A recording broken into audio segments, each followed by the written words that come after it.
मैं मिसिस खरे Lalbagh girls inter college के YouTube channel पे आप सभी का स्वागत करती हूँ। आज मैं क्लास 12 के लिए फिजिक्स सीरीज़ का पार्ट 107 लेकर आई हूँ। आज हम बताएंगे current loop as a magnetic dipole. धारा लूप चुंबकीय द्विध्रुव के रूप में वे सभी संरचनाएं जो चुंबकीय क्षेत्र में रखने पर चुंबकीय क्षेत्र के समांतर संरेखित या अलाइन होने का प्रयास करती हैं, उनको कहते हैं करंट लूप।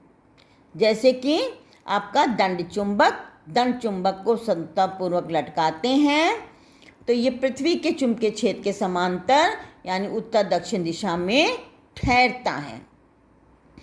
पृथ्वी के चुंबकीय क्षेत्र की दिशा है दक्षिण से उत्तर की ओर, यानी दंड चुंबक क्या है, एक चुंबकीय द्विध्रुव है। ठीक है।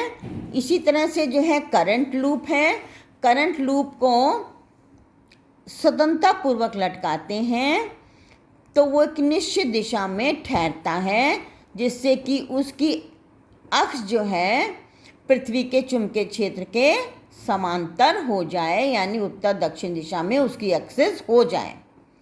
दो करंट लूप एक दूसरे को आकर्षित करते हैं या प्रतिकर्षित करते हैं, डिपेंड करेगा उसमें धारा की दिशा के ऊपर। सामने से देखने पर जिस करंट लूप में आपको सामने से देखने पर धारा एंटी क्लॉकवाइज बह रही है, वो सिरा नॉर्थ पोल होगा।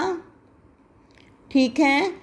जिसमें सामने से देखने पर साउथ पोल बन रहा है, धारा क्लॉकवाइज बह रही है, वो सिरा साउथ पोल बनेगा।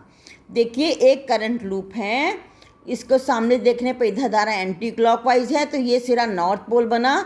इसको दूसरे साइड से देखेंगे तो धारा इसमें क्या लगेगी, क्लॉकवाइज लगेगी। वही दूसरे सिरे से देखने पे साउथ पोल दिखेगा, वो बनेगा। समझ में आ रहा है बच्चों?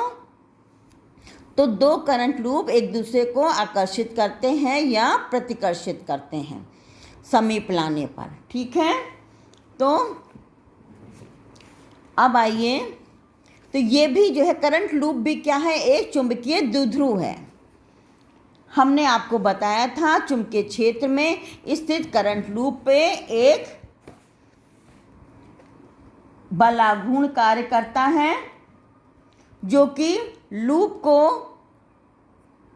की एक्सेस को चुंबकीय क्षेत्र के समांतर लाने का प्रयत्न करता है। तो इस तरह से हमने देखा कि चुंबकीय क्षेत्र में स्थित धारा लूप का व्यवहार ठीक उसी प्रकार होता है जैसे कि दंड चुंबक का। तो करंट लूप पे जो वॉल्यूम का आघूर्ण होता है वो हमने निकाल चुके हैं, इसको हमने डिराइव कर चुके हैं। NIAB sine theta. n क्या है, नंबर ऑफ टर्न्स हैं। अगर n नंबर ऑफ टर्न्स हैं, 1 है तो 1 हो जाएगा।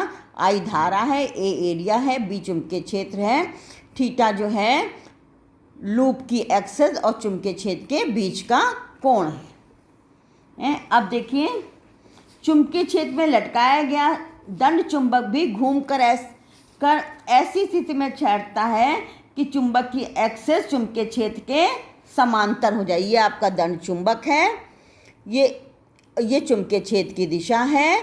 तो इसके पर देखिए बलाघूर्ण ऐसे या ऐसे रखा है, ये घूम करके ये ऐसे हो जाएगा, चुंबक घूम करके ये यूं हो जाएगा। समझ में आ रहा है?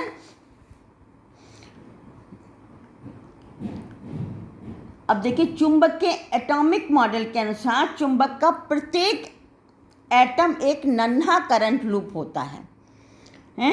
प्रत्येक एटम जो है एक नन्हा करंट लूप होता है। ये सभी धारा लूप एक ही दिशा में संरेखित होते हैं। चुंबकीय क्षेत्र में इन धारा लूपों पर लगने वाले बलों का आघूर्णों का योग ही चुंबक के द्विध्रुव पर लगने वाला बल आघूर्ण होता है। प्रत्येक एटम एक करंट लूप होगा। इस करंट लूप को जब जैसे चुंबकीय क्षेत्र में रखते हैं तो उसके ऊपर वॉल्यूम लगता है। इन सब के वॉल्यूम का जो आघूर्ण का योग है ये अलग अलग हैं कई, तो सब एक ही दिशा में होंगे तो इन सब का योग जो है पूरे चुंबक पर लगने वाले बलाघूर्ण के बराबर होता है। और ये हम आपको दिखा चुके हैं, टा बराबर NIAB साइन थीटा। अब हम याद करिए, जब इलेक्ट्रिक डाइपोल वैद्युत द्विध्रुव को वैद्युत क्षेत्र में रखते थे तो उस पर एक बलयुग्म लगता था। उस बलयुग्म का आघूर्ण हमने ये निकाला, टा बराबर PE साइन थीटा। याद आया बच्चों? P क्या था? वैद्युत द्विध्रुव आघूर्ण। E क्या था? Electric field. थीटा द्विध्रुव और इलेक्ट्रिक फील्ड के बीच का कोण, ठीक है, P और E के बीच का कोण। तब इसी को हम मानते हैं ये आपका इलेक्ट्रिक डाइपोल इलेक्ट्रिक फील्ड में रखा है तो ये बलयुग्म का आघूर्ण है, और ये मैग्नेटिक डाइपोल मैग्नेटिक फील्ड में रखा है तो ये। अब कंपेयर करें, देखिए यहाँ इलेक्ट्रिक फील्ड है, यहाँ मैग्नेटिक फील्ड है, यहाँ थीटा थीटा, यहाँ साइन थीटा। तो अब ये क्या है? ई, इसके E साइन थीटा यानी B साइन थीटा का जो गुणक है NIA, यही क्या हो गया? मैग्नेटिक डाइपोल मोमेंट है, मैग्नेटिक मोमेंट कहेंगे इसको, ठीक है। इसको M से रिप्रेजेंट करेंगे, इसको M से रिप्रेजेंट करेंगे। तो चुंबकीय क्षेत्र में स्थित इसी चुंबक पर आरोपित बलयुग्म का आघूर्ण स्वयं एक स्वतंत्र राशि, भौतिक राशि है। इसे चुंबक पर लगने वाले दो समांतर बराबर तथा विपरीत बलों से निर्मित नहीं मान सकते। अब देखिए चुंबकीय द्विध्रुव आघूर्ण, ये आपका सूत्र था, टाउ बराबर MB साइन थीटा। मैक्सिमम ले लीजिए तो साइन थीटा बराबर 1 होगा, थीटा बराबर 90 डिग्री, तो M बराबर टाउ मैक्सिमम अपॉन B, ठीक है। अब आइए इसकी परिभाषा हम देते हैं, लिखते हैं। यदि देखिए M बराबर टाउ मैक्सिमम अपॉन B, यदि B बराबर 1 तब M बराबर टाउ मैक्सिमम। किसी चुंबकीय द्विध्रुव का चुंबकीय आघूर्ण वो बल आघूर्ण है जो इस द्विध्रुव को एकांक एवं एक समान चुंबकीय क्षेत्र में क्षेत्र की दिशा के लंबवत रखने पर द्विध्रुव पर लगता है।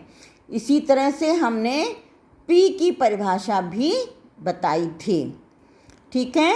M क्या है? सदिश राशि है, इसकी दिशा क्या है? द्विध्रुव की अक्ष के अनुदिश। अब देखिए वैसे क्या कहते हैं, यदि हम अपने दाएं हाथ के पंजे को पूरा फैला कर उंगलियों को लूप के चारों ओर धारा की दिशा में रखें तो अंगूठा जो है चुंबकीय आघूर्ण की दिशा की ओर होगा। जैसे मान ली ये है, इसको उंगलियां को धारा की दिशा में, तो दाहिने हाथ से तो अंगूठा जो है द्विध्रुव आघूर्ण चुंबकीय आघूर्ण की दिशा होगी। अब देखिए इसका मात्रक क्या हो गया? टॉ का मात्रक बटे B का मात्रक। टॉ क्या है? आघूर्ण है, तो न्यूटन मीटर। B का मात्रक न्यूटन अपॉन एम्पियर मीटर, तो ये न्यूटन न्यूटन कट गया, एम्पियर और ये ऊपर गया, तो एम्पियर मीटर स्क्वायर इसका मात्रक हो गया। इसका विमेय सूत्र हो गया, मीटर स्क्वायर का L स्क्वायर हो गया, एम्पियर का A हो गया, L स्क्वायर A। अब आइए परिक्रमण करते इलेक्ट्रॉन का चुंबकीय द्विध्रुव आघूर्ण। ये इलेक्ट्रॉन जो है नाभिक के चारों तरफ v वेग से गतिमान है और r त्रिज्या के पथ पर गतिमान है, तो इसका पीरियोडिक टाइम t बराबर 2πr अपॉन v है। पीरियोडिक टाइम क्या हो गया? चली गई दूरी अपॉन वेलोसिटी, चली गई एक चक्कर में उसने इतनी परिधि जो होगी 2πr दूरी तय करी अपॉन v, ठीक है। I बराबर क्या है? Q अपॉन T होता है, तो यहाँ Q क्या हो गया? E इलेक्ट्रॉन का आवेश अपॉन T, ठीक है। अब टी की जगह हम लिख दिया 2πr/v, ये रख दिया है। और m बराबर i इंटू ए, m बराबर NIA था, यहाँ केवल a लिख दिया है, n बराबर 1 लिख दिया है ना। तो i इंटू ए, तो i की वैल्यू रख दी, a क्या है, ये आपका एरिया πr²। तो m बराबर EV/2। E क्या है, इलेक्ट्रॉनिक चार्ज, V क्या है, इलेक्ट्रॉन का वेग, R क्या है, इलेक्ट्रॉन के पथ की त्रिज्या। आज के लिए बस इतना ही, मिलते हैं नेक्स्ट पार्ट में।